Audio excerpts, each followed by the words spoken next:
আমার ইউটিউব চ্যানেলের পক্ষ থেকে সবাইকে স্বাগত জানাচ্ছি। আমি আজকে ইউরোপের দুটা দেশ সম্পর্কে বলবো, যেই দুটা দেশে আপনারা খুব সহজে ভালো টাকা ইনকাম করতে পারবেন। আপনি বৈধ হন, অবৈধ হন, আপনি কিন্তু ভালো একটা অঙ্কের টাকা এখানে ইনকাম করতে পারবেন এবং সেভ করতে পারবেন খুব সহজে। আমি দুটা দেশের কথা এখানে বলবো। আশা করি ধৈর্য সহকারে আমার পুরো ভিডিওটা আপনারা দেখবেন, তাহলে আপনারা ক্লিয়ার হয়ে যাবেন যে কোন দুইটা দেশের কথা আমি বলতেছি। যে এই দুইটা দেশে আপনারা মনে করেন যে আসলে আপনি বৈধ হন অথবা অবৈধ হন, আপনি ভালো একটা অঙ্কের টাকা মনে করেন যে এখান থেকে ইনকাম করে নিয়ে যেতে পারবেন দেশে। দেখেন, ইউরোপে কিন্তু যারা আসে তাদের দুইটা উদ্দেশ্য থাকে। আমি যদি এটা বলি যে দুইটা উদ্দেশ্য থাকে, কী ধরনের দুইটা উদ্দেশ্য? কারো থাকে উদ্দেশ্য যে আমি ইউরোপে যাব, আমি ইউরোপে গিয়ে সেটেল হব, আমার কাগজ দরকার স্থায়ীভাবে বসত করার জন্য, আমার পরিবার নিয়ে বা আমি স্থায়ীভাবে বসত করার জন্য আমি ইউরোপে যাচ্ছি বা যেতে চাচ্ছি। এটা হচ্ছে এক এক ধরনের মানুষের, বা 70% বলবো আমি, 70% 80% বলবো যে আপনার তাদের উদ্দেশ্য হচ্ছে কাগজ, যে কাগজ করা।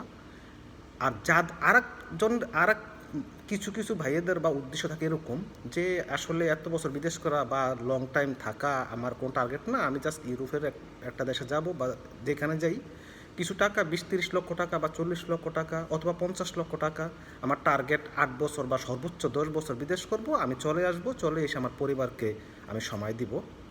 এই দুইটা টার্গেট কিন্তু থাকে। 80% মানুষের যে টার্গেট থাকে সেটা হইলো যে আপনি পেপার করতে হবে বা পেপারস করতে হবে বা স্থায়ীভাবে বসত করতে হবে। এটা হচ্ছে যে আমাদের মানে মুখ্য উদ্দেশ্য। আবার যে ঠিক টাকার উদ্দেশ্য তো ঠিক থাকে না, ঠিক তাও না, টাকার উদ্দেশ্যও থাকে। তো যাদের টাকার উদ্দেশ্য প্লাস কাগজের উদ্দেশ্য, আমি এই দুটোটা কথাই কিন্তু এখানে ক্লিয়ার করে দিব। আশা করি মানে আপনারা ধৈর্য সহকারে আমার পুরো ভিডিওটা দেখলে আপনারা পেয়ে যাবেন আপনাদের এই ছোটোখাটো কিছু আনসারগুলা। আমি সর্বপ্রথম বলি, যাদের কাগজের উদ্দেশ্য তারা কিন্তু তাদের জন্য এই দুইটা দেশ না। তাদের জন্য হ্যাঁ, তাদের যদিও আপনার এই দেশ হয়ে কিন্তু আবার ইউরোপের অন্য দেশে যেতে পারবেন। আপনাদের জন্য উদ্দেশ্য হইতে পারে, আপনাদের জন্য হইতে পারে যে আপনারা এই দেশে আসবেন, আসার পরে আপনারা ইচ্ছা করলেও কিন্তু অন্য দেশেই আবার খুব মানে একটু টাকা খরচ করলে এখান থেকে মুভ করতে পারবেন, কোনো সমস্যা হবে না। কিন্তু যাদের টাকার উদ্দেশ্য, তাদের উদ্দেশ্য কিন্তু আমার এই ভিডিওটা মূলত। তো দেখেন, ইউরোপের দুইটা দেশ দ্বীপরাষ্ট্র, সেটা হলো যে আপনার মনে করেন যে সাইপ্রাস এবং মাল্টা। ইউরোপের এই দুইটা দ্বীপরাষ্ট্র হয়েছে যে আপনার অর্থনৈতিকভাবে অনেক শক্তিশালী। মানে এটা আমি জানি না, যারা এই দেশগুলোতে আছেন তারা বলতে পারেন যে এটা অর্থনৈতিক অবস্থায় অনেক উন্নত একটা দেশ এবং অনেক ট্যুরিস্ট আসে এখানে, প্রচুর মানে ট্যুরিস্ট এখানে। আর এখানে টাকা কিন্তু আপনি মনে করেন যে ভালো টাকা সেভ করা যায়। আপনি জার্মানি বা মনে করেন ডেনমার্ক বা সুইডেন, দেখা গেছে কোথাও ওইখানে আপনি ডেনমার্ক এবং সুইডেন অথবা আপনার ফ্রান্স, এই যে মানে সেন্ট্রাল যে ইউরোপগুলোতে, এই ইউরোপগুলোতে আপনি যদি 2,500 ইউরো প্রতি মাসে ইনকাম করেন, 2,500 ইউরো খুব রেয়ার। ধরেন ফর এক্সাম্পল আমি বললাম যে 2,500 ইউরো বা 3,000 ইউরো যদি আপনার কাগজ থাকে তাহলে আপনি ইনকাম করতে পারবেন। অর্থাৎ 2,500 বা 2,000 ইউরো ইনকাম করে সেন্ট্রাল ইউরোপে আপনি মাস শেষে দেখা গেছে 1,000 ইউরো অথবা 1,200 ইউরো সেভ করাটা খুব কষ্ট। যারা ওইখানে আছেন তারা বলতে পারবেন খুব কষ্ট। কিন্তু দেখা গেছে কোথায় কেউ শুনলে বলতে পারেন যে হ্যাঁ ভাই, আমি ওইটা আমার বন্ধু বা আমার আত্মীয় স্বজন ওইখানে 2,50,000 টাকা মাসে ইনকাম করে বা 2,00,000 টাকা মাসে ইনকাম করে সেন্ট্রাল ইউরোপে।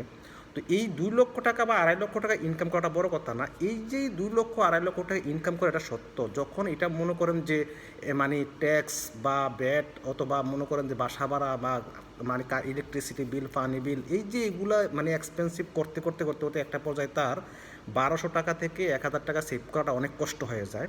কিন্তু আমি যেই কথাটা বলবো, এই যে দুইটা দেশ মাল্টা এবং সাইপ্রাস, এই দুইটা দেশে কিন্তু আপনারা কাগজ করা কিন্তু একটু কঠিন, কিন্তু আবার কঠিনও না। যদি টাকা খরচ করেন কাগজে করা যায়, কিন্তু বর্তমানে একটু অনেক ডিফিকাল্ট। তো আমি এখানে বলবো যে যদি আপনার যাদের উদ্দেশ্যটা থাকে যে না আমি টাকা ইনকাম করব 10 বছর বা 8 বছর অথবা 6 বছর বা 5টা বছর আমি কষ্ট করব, কষ্ট করে আমি আবার দেশে চলে আসবো টাকা ইনকাম করে, তাহলে আপনারা অবশ্যই অবশ্যই এই দুইটা দেশে আসবেন। আমি আবারই বলি, যদি টাকা উদ্দেশ্য থাকে, যাদের যদি টাকার উদ্দেশ্য থাকে তার যদি আপনাদের 80% টাকার উদ্দেশ্য থাকে, কিন্তু 20% কাগজের মাথায় রাখবেন যে আমি যদি সুযোগ পাই তাহলে 20% কাগজ করার চেষ্টা করবো। এখানে কাগজ হয় না ঠিক তা না, কাগজও হয়, তবে টাকাটা এখানে যদি তাদের মুখ্য উদ্দেশ্য টাকা, তারা এই দুটা দেশে কিন্তু আসতে পারেন। এই দুটা দেশ সাইপ্রাস এবং মাল্টা। এইখানে আপনি মনে করেন যে ভালো টাকা সেভ করেন, এখানে প্রতি মাসে আপনি মিনিমাম যদি প্রাথমিক অবস্থা আপনি 800 টাকা করে ইনকাম করতে পারবেন, 700-800 টাকা ইনকাম করতে পারবেন। যখন আপনি আস্তে আস্তে পুরান হবেন, ভাষা বুঝবেন, আপনি মনে করেন যে কাজ জানবেন বা সব কিছু রাস্তাঘাট চিনবেন, আপনার পক্ষে ভেরি ইজি টু মনে করেন যে আপনি মানে 1500 ইউরো 1200 ইউরো ইনকাম করা বা 1600 ইউরো ইনকাম করা একেবারে ইজি। কিন্তু এখানে যদি আপনি জার্মানিতে অথবা মনে করেন ডেনমার্কে ওতে সেন্ট্রাল ইউরোপ যদি যে একটা আপনার বন্ধু 2500 ইউরো কামাই করে যেই অবস্থা, আপনি এখানে 1000 ইউরো 1200 ইউরো কামাই করলে একই অবস্থা। কিভাবে? এইখানে আপনি 1200 ইউরো ইনকাম করে আপনি প্রতি মাসে যেই টাকাটা সেভ করতে পারবেন, কিন্তু যার সেন্ট্রাল ইউরোপে কিন্তু 2500 ইউরো কিন্তু ইনকাম করে কিন্তু সেম টাকা কিন্তু সেভ করতে পারবে। কিন্তু এখানে কথা হচ্ছে যে আপনি যদি মনে করেন যে সেন্ট্রাল ইউরোপে কিন্তু মানুষে এক কাজ করে কিন্তু 2500-2000 টাকা বেতন কিন্তু খুব রেয়ার, খুবই কষ্ট, মানে একটা কাজ করে তারা কিন্তু মানে ডাবল কাজ করে। সেন্ট্রাল ইউরোপগুলোতে কিন্তু বাংলাদেশিরা ডাবল কাজ করে, আপনি সকাল সন্ধ্যা বা 14 ঘন্টা 15 ঘন্টা কাজ করে। তো আমি এখানে সবাইকে এই উদ্দেশ্যে বলবো, এই রিকোয়েস্টটা করব যে আপনাদের যাদের টাকার উদ্দেশ্য থাকে, 80% টাকার উদ্দেশ্য থাকে, তারা কিন্তু এই দুটা দেশ চয়েস করেন। আর যাদের কাগজের উদ্দেশ্য থাকে তাদেরকে বলবো যে না, কাগজের যদি উদ্দেশ্য থাকে তাহলে আপনারা মনে করেন যে এখন যে রোমানিয়া ভিসা হচ্ছে, রোমানিয়া বা ক্রোয়েশিয়া বা আপনার মনে করেন যে পর্তুগাল বা ইতালি বা ওই দেশগুলোতে আপনারা আসতে পারেন কাগজের উদ্দেশ্য হইলে, যাদের কাগজের উদ্দেশ্য। কিন্তু এখানে যদি আপনারা মানে কাগজের উদ্দেশ্য রাখেন 20% বা টাকার উদ্দেশ্য রাখেন 80%, তাহলে আমি বলবো যে এই দুইটা দেশে আপনারা চলে আসতে পারেন। এই দুইটা দেশে আপনি যদি মনে করেন অবৈধ হন, কোনো সমস্যা নাই। হ্যাঁ, একটু সমস্যা তো দেখেন, অবৈধতে কিন্তু সমস্যা আছে, কিন্তু অবৈধরা যে একেবারে মনে কাজ করতে পারতেছে ঠিক তা না। অর্থাৎ অবৈধ সবাই কিন্তু কাজ করতে পারতে আছে এই দুইটা দেশে, আর 12 টাকা ইনকাম করতে। অর্থাৎ আপনি বৈধ হইলে যদি আপনাকে 1200 টাকা বেতন দেওয়া হয়, আপনি অবৈধ হইলেও আপনাকে সেম টাকাটা কিন্তু বেতন দেওয়া হবে। কিন্তু সেন্ট্রাল ইউরোপগুলোতে কিন্তু ঠিক তা না। আপনি ফ্রান্স বলেন বা জার্মানি বলেন বা পর্তুগাল বলেন অথবা মনে করেন যে স্পেন বলেন, এখানে ওই দেশ সেন্ট্রাল ইউরোপগুলোতে কিন্তু আপনার কাগজ নাই, আপনি অবৈধ, আপনাকে কিন্তু মানে যেই কাজ যার কাগজ আছে তাকে যদি তাকে দেয় মনে করেন 10 টাকা ঘন্টা, আপনাকে দিবে 3 টাকা ঘন্টা। কিন্তু এই দুইটা দেশে কিন্তু ঠিক তা না। এই দুইটা দেশে মানে মালিক দেখে যে আপনি আসলে কাজ পারেন কি না, আপনি কাজ পারেন, আপনার এখানে ভিসা দেখার যখন আপনাকে মালিক প্রয়োজন মনে করবে যে আপনাকে তার প্রয়োজন বা আপনি কাজ ভালো পারেন বা কাজ শিখে গেছেন, তাহলে কিন্তু আপনাকে কিন্তু এখানে মালিক সেম টাকাটাই দেবে। যারা বৈধ তাদেরকে যদি 1200 টাকা দেয়, আপনি অবৈধ আপনাকে কিন্তু 1200 টাকায় দেওয়া হবে। আশা করি ব্যাপারটা আপনারা ক্লিয়ার হয়েছেন বা বুঝতে পারছেন। তো আমার একটা রিকোয়েস্ট, অনেকের এই কোশ্চেনটা ছিল বা অনেকের এই ইমেলগুলো আমার কাছে ছিল, তো আমি আসলে এখানে সাজেশন করতে পারি না যে আমাকে অনেকে রোমানিয়া বা ক্রোয়েশিয়ার কথা বলেছেন, ঠিক তা না।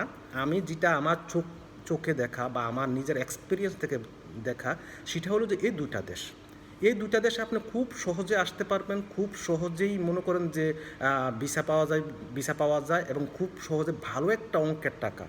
আপনি যদি মনে করেন যে 5 থেকে 7 বছর এখানে থাকেন, মিনিমাম যদি টার্গেট থাকেন 10 বছর, তা আমি 10টা বছর বিদেশ করবো, আমি চলে যাব, একেবারে চোখ বুঝে আপনি 40 থেকে 50 লক্ষ টাকা নিতে পারবেন। একেবারে চোখটা বুঝে আপনি ফ্যামিলি চালানোর পরও, নিজে চলার পরও আপনি মনে করেন যে 40 থেকে 50 লক্ষ টাকা আপনি মনে করেন যে নিতে পারবেন এইখান থেকে, কোনো সমস্যা হবে না।